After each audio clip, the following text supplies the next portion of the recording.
En sus pantallas a Alejandro Fernández, presidente del PP en Cataluña. ¿Qué tal, Alejandro? Buenas tardes. Muy buenas tardes, un placer estar hoy aquí y más hoy precisamente, que para mí también es una manera de poner mi granito de arena en la defensa de la libertad de prensa, ya que comparto plenamente lo que se ha dicho. Pues le agradecemos un montón. Pues vamos a intentar hacer una charla, ¿no? Tanto con Alfonso Rojo como con Alejandro. Es una entrevista tuya, que es tu programa, y yo, si se me ocurre algo diré.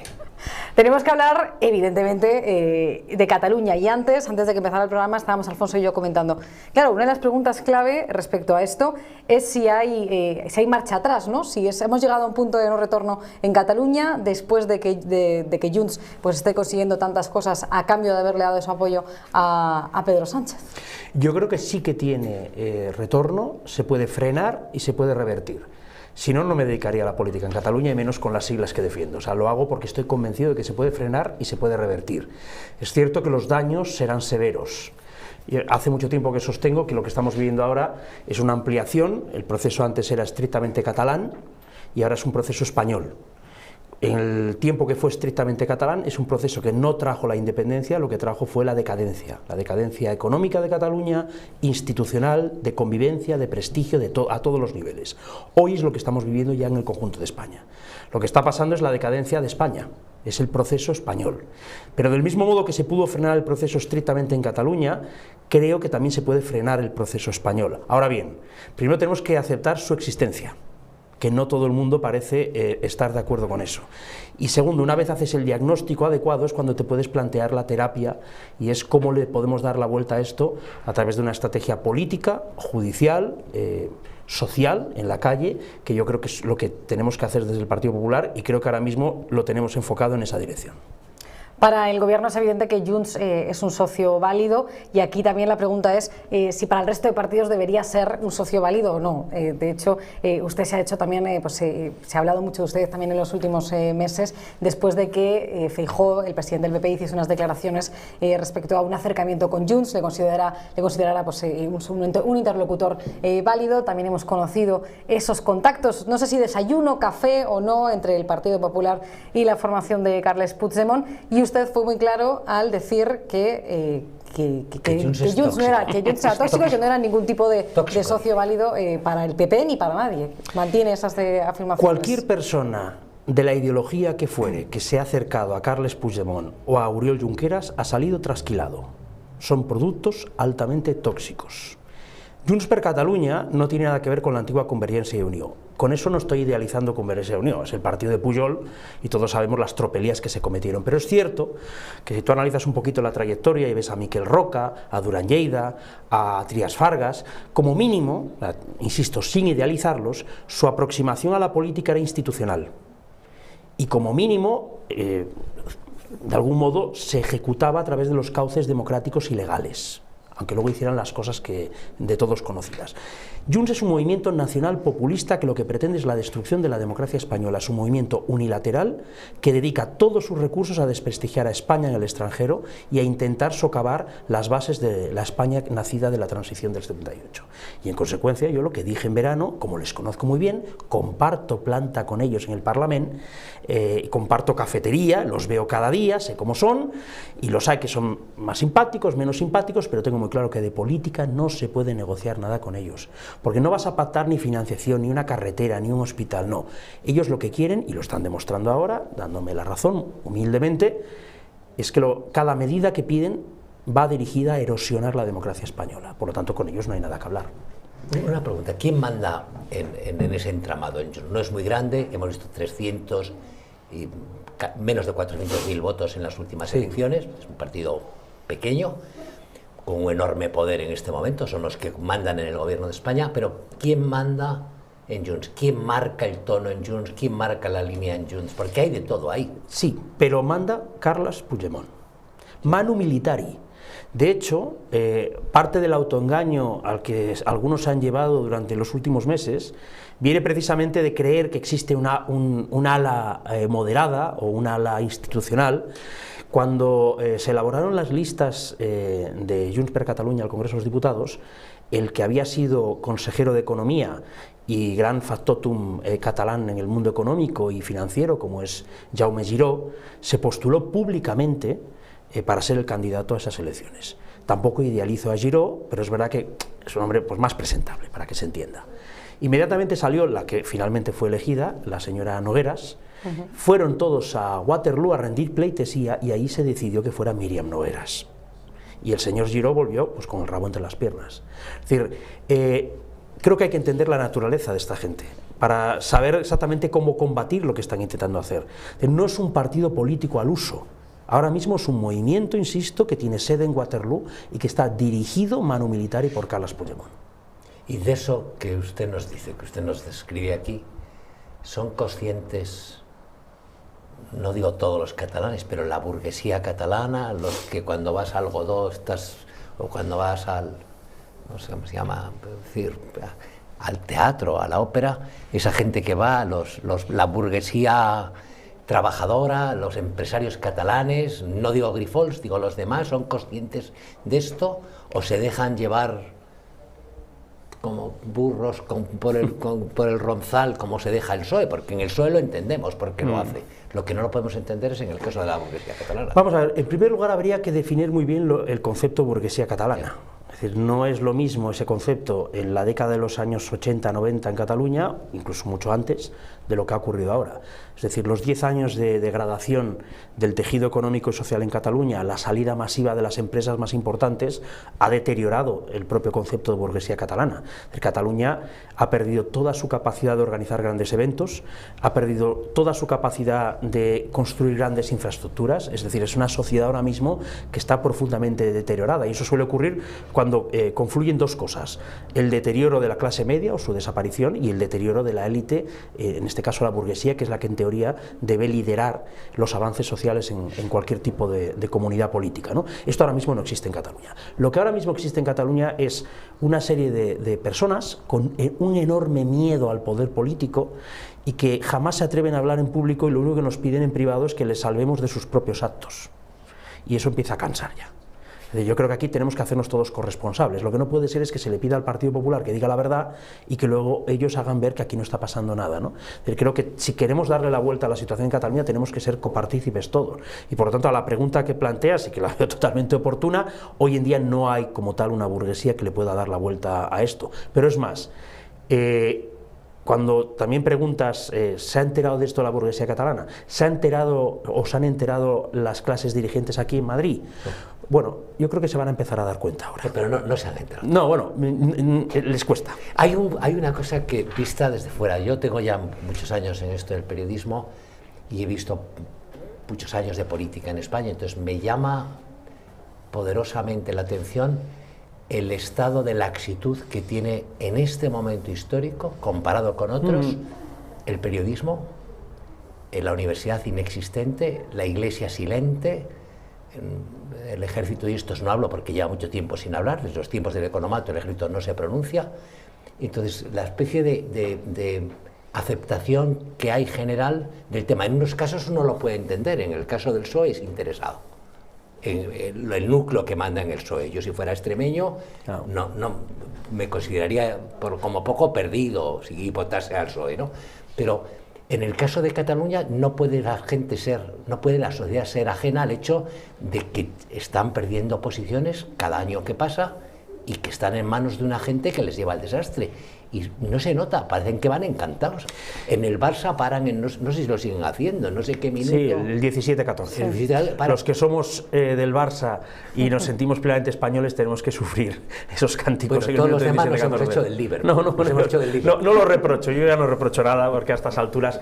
Vamos a ver, en los últimos tiempos, y además no es casual, ¿no? Después de lo que ha pasado en Argentina, hace 100 años Argentina era la segunda o tercera economía del mundo y 100 años después es un país en la ruina, con un deterioro institucional brutal, y bueno, ahora ha habido un cambio con el que muchos de nosotros, más allá de los matices, que muchos pueden ser discutibles, pero que tenemos ilusión de que puedan cambiar las cosas, pero no va a ser sencillo porque los destrozos son enormes, ¿no?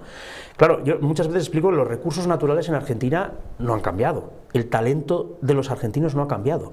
¿Qué es lo que ha fallado? Las instituciones, la política. Un siglo entero de deterioro acaba provocando una peronización de una sociedad antaño próspera y rica y ahora decadente. Nosotros llevamos 20 años en España, yo comparto esa tesis. Desde el año 2004 España no acaba de encontrar su rumbo en el mundo. Iba como un tiro, aquel año pasaron muchas cosas, y desde entonces España no ha sido capaz de recuperar el rumbo de liderazgo que tenía por aquel entonces. En 20 años los destrozos ya son importantes. Ahora, ¿cuánto podrá aguantar la sociedad española para entrar en una espiral decadente de peronización?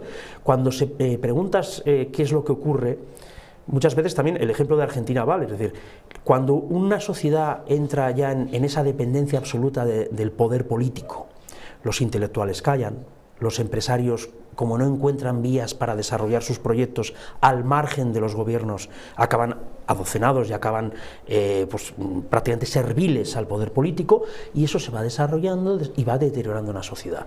Claro, cuando se echa de menos efectivamente en España que algunos sectores que deberían liderar la crítica a lo que está ocurriendo ahora mismo estén silentes, pues tiene que ver mucho con eso. Entonces, yo creo que hay esperanza, pero hay esperanza si desde la política también hacemos pedagogía y explicamos lo que está ocurriendo, que no significa ser ni catastrofista. Ya, pero usted ha dicho el qué, lo que no nos explica es el cómo. Es decir, ¿cómo se sale de esto? Usted ha dicho, sí se puede salir y es posible incluso retrotraer las cosas. Se le nota a usted mucho su condición de politólogo, digo, en la forma de hablar. Pero dicho esto, es decir, vale, el qué sí, se puede, pero ¿cómo se sale de esto? Vamos a Es lo que nos preguntamos, es decir, ¿qué se puede hacer? Porque nosotros, como periodistas, damos nuestra batalla cada vez con menor influencia, somos conscientes, pero los periodistas tenemos muy poca influencia en la sociedad, cada vez menos, pero no podemos hacer absolutamente nada. Es decir, ¿cómo se sale de esto? ¿Cómo se revierte esto? ¿Cómo se impide que esto se perpetúe cuando hay 12 millones de españoles que votan en todos los lugares de España a esta deriva infernal, cuando hay una peste instalada en las instituciones en torno a Pedro Sánchez, que no es solo Pedro Sánchez, es que ha contaminado todo? ¿Cómo se sale de esto? ¿Cómo se sale aquí? ¿Cómo se sale en Cataluña? Pues, ¿cómo sale España? Lo primero, acertando con el diagnóstico. En las últimas elecciones generales se habló de machismo, de homofobia y de racismo, como si España fuera una nación retrógrada cuando es al revés. España es una de las naciones del mundo que mejor integra la inmigración, es una de las sociedades del mundo más igualitarias y es una de las sociedades del mundo, o la más, donde el colectivo LGTBI celebra sus acontecimientos internacionales, en Madrid y en Barcelona. No van a Venezuela ni a Arabia Saudí, vienen a España, porque somos uno de los países más abiertos y tolerantes del mundo.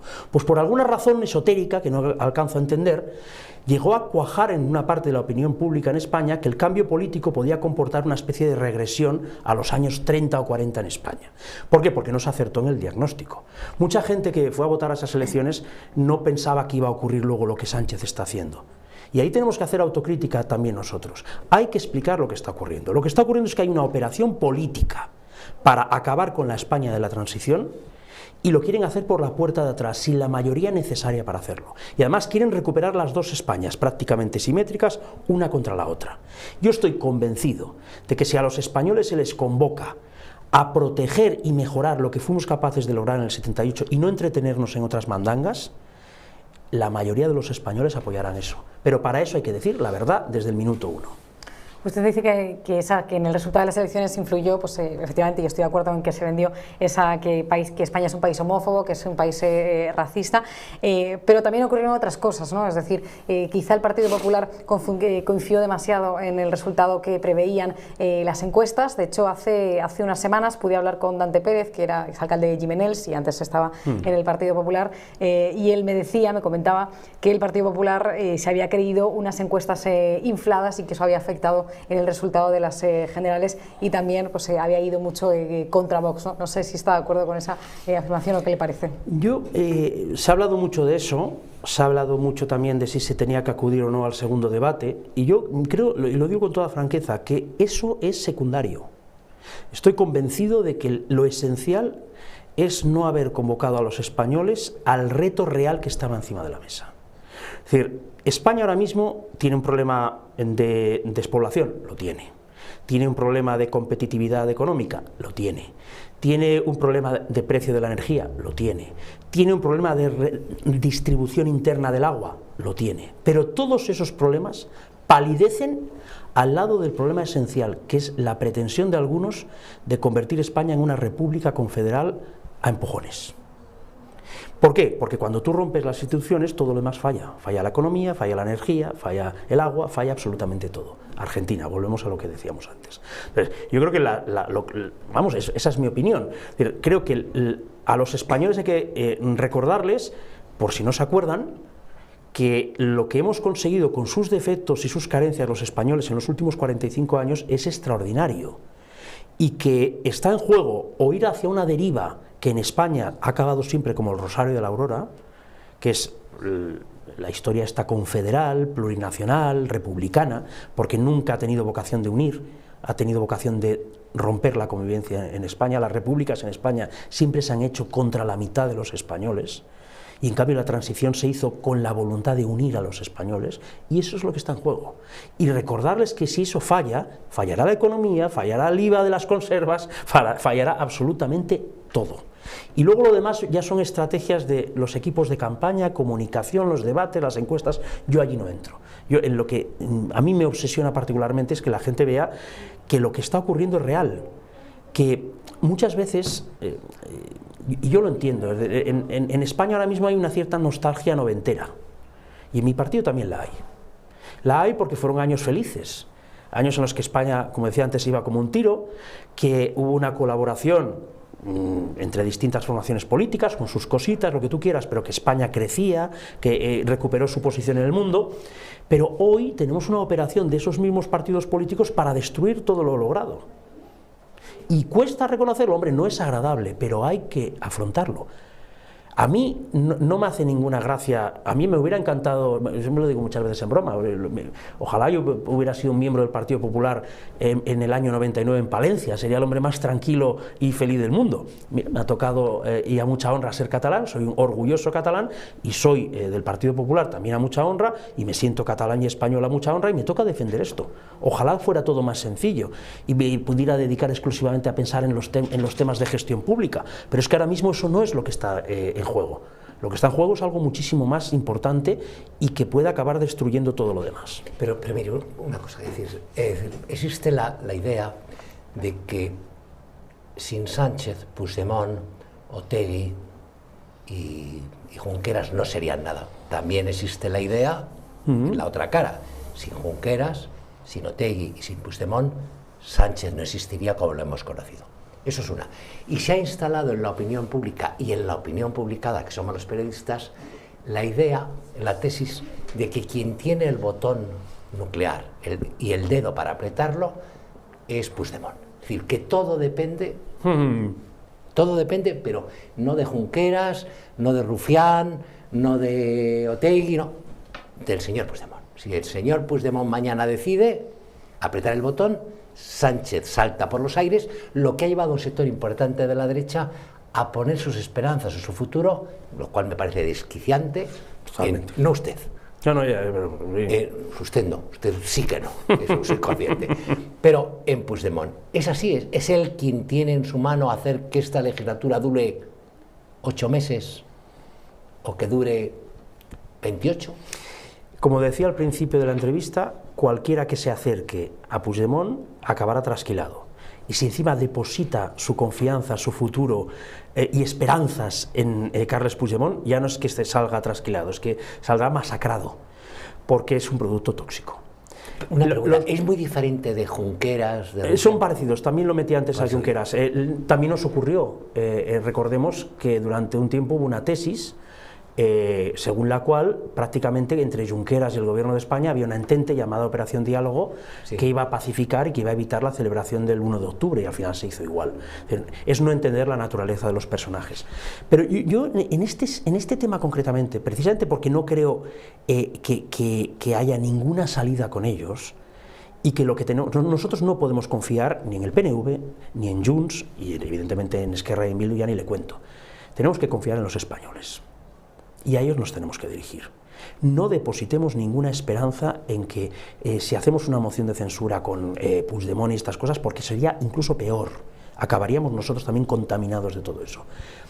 La operación se inicia en España hace 20 años y lo denunció en su momento Jaime Mayor Oreja y se le tildó prácticamente de catastrofista, pájaro de mal agüero, cuando dijo que en ese año, y es cierto, se produjeron dos cosas. que rompían en ese momento el pacto constitucional. Primero el pacto del Tinell en Cataluña, que excluía una formación política democrática de cualquier tipo de diálogo.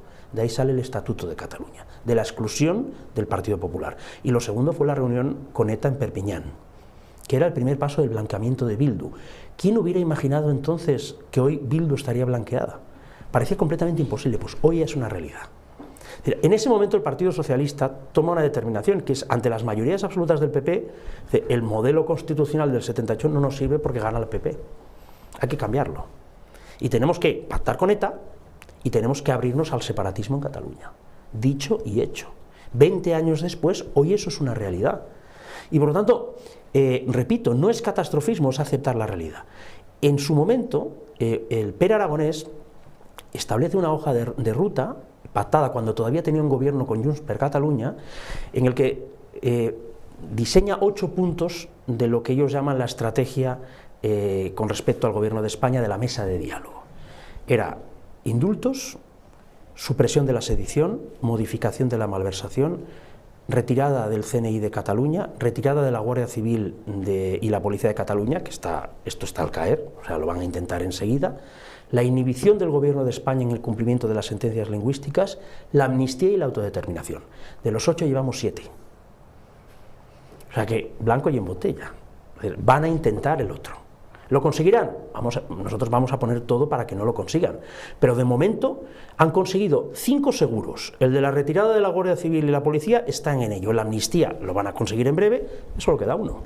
En lo personal, es decir, ¿cómo es la vida? O sea, siendo usted lo recto que es, lo duro, lo tajante, a pesar de las formas tan suaves, la vida tiene que ser complicada para usted, el día a día tiene que ser complicado en ese Parlamento, en estas cosas, en su relación con los de Junts, con los demás, incluso con el PSC, porque no ha citado para nada en toda la conversación al PSC y me ha llamado la atención. Bueno, el PSC es un elemento imprescindible en la Merdé. O sea, sin el PSC nada es posible.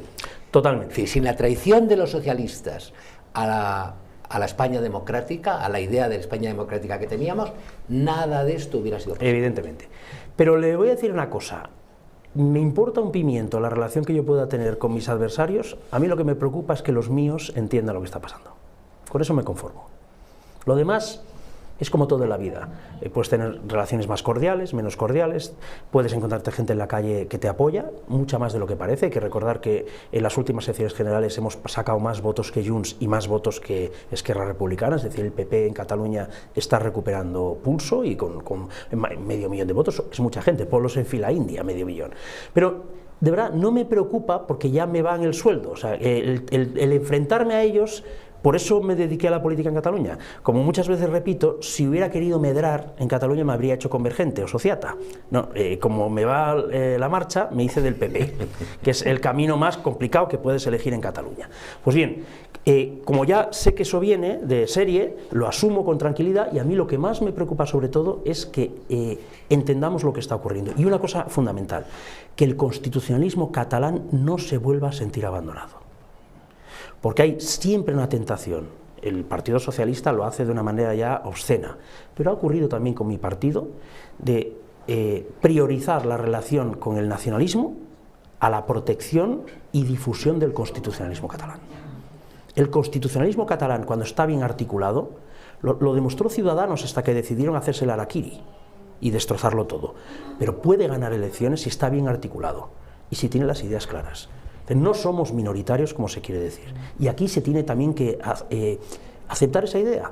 ¿Las élites son nacionalistas? Sí, pero la gente, mitad y mitad. Por lo tanto, vamos a trabajar sobre esa idea. Y vamos a olvidarnos de los jerarcas convergentes y juntaires de toda la vida, que lo único que van a intentar es tomarnos el pelo. ¿Cuántas veces nos van a tener que tomar el pelo para que nos demos cuenta de lo que está ocurriendo en Cataluña y en el resto de España? Yo lo tengo bastante claro. Usted ha dicho que Junts, pues los partidos separatistas, el PNV, tampoco son de fiar, y también ha hablado de cómo en los 90 pues, existía una colaboración, ¿no? entre las grandes formaciones, y ha insistido en que lo importante es la unión de los españoles, ¿no? ¿Es el Partido Socialista en ese sentido de fiar, no ya el PSC, sino también a nivel nacional el PSOE cree que es un partido ahora mismo de fiar?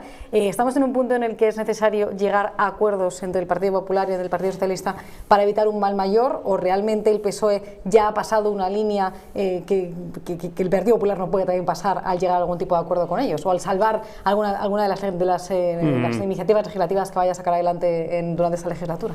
Yo comparto la expresión que utiliza Cayetano Álvarez de Toledo cuando dice que ahora toca frenar y revertir. Para frenar no podemos contar con el Partido Socialista. Para frenar contamos con los españoles. Y hay que dirigirse a ellos, sin prejuicios, sin caer en las trampas de la izquierda, sin caer en que a nosotros, como repito muchas veces, yo soy del Partido Popular, no soy de Vox, y por lo tanto no tengo nada que decir de Vox. Lo que sí que tengo muy claro es que prefiero 1000 veces a Abascal que Otegi, no tengo ninguna duda. Sobre ese tema no hay ni un solo matiz. Por lo tanto, olvidarnos de eso y dirigirnos directamente a los españoles. Y decir, vamos a frenar esto. Y luego sí que creo que una vez frenado, y con el Partido Popular en el gobierno, hay que intentar renovar el pacto constitucional, a ver si entonces surge un Partido Socialista distinto y que pueda ser capaz de reconstruir lo que ellos mismos han destruido. No soy ahora mismo especialmente optimista al respecto. Pierda toda esperanza. Lo tengo muy efectivamente. Y para concluir, solo un detallito es, a mí, es decir, aunque lo he visto en muchos procesos históricos, la Alemania de los años 30, la Yugoslavia de los años 80, es decir, el que las élites entran de cabeza enloquecidas a la locura nacionalista. Sí. Y tenemos, a mí me ha sorprendido, y supongo que usted también, que los Pilar Rahola, con idiomas, con viajes, con formación, con libros, los Guardiola, que saben de fútbol, idiomas, información, al final terminan enganchados de lo más parroquiano y lo más sectario y lo más fanático. Es una cosa chocante, como politicólogo le tiene que... No es tan sorprendente porque es una... Todo, no son tontos. Es una versión del supremacismo. Es decir, al final, cuando una sociedad entra en barrena, y Cataluña lleva muchísimos años en barrena, en lugar de hacer autocrítica, las propias élites buscan un culpable.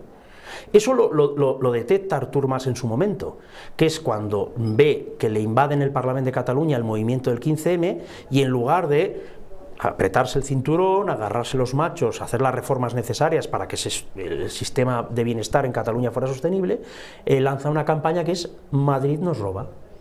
Y en el momento en el que tú a una persona aparentemente culta, aparentemente preparada, le quitas cualquier responsabilidad, por muy élite que sea, de lo que está ocurriendo, y señalas con el dedo a un enemigo, ya estás en el populismo puro y duro. El populismo al final consiste en dos cosas: es buscar un colectivo al que culpar de todos los males, y lo segundo es soluciones mágicas a problemas complejos. Madrid nos roba, la independencia nos lo va a solucionar todo, ataremos los cerdos con longanizas y los perros con longanizas en Cataluña. Y esto, pues oye, tú eres Pilar Rahola o eres Guardiola, pues sí, mira, así yo no tengo que dar explicaciones de por qué no estuve a la altura de las circunstancias cuando Cataluña se iba a pique. Pues muchísimas gracias, señor Fernández. No sé si tú tienes alguna otra pregunta. No, yo creo que lo podemos dejar aquí. Muchísimas gracias, Alejandro Ha sido un Fernández, presidente del PP en Cataluña. Un auténtico placer.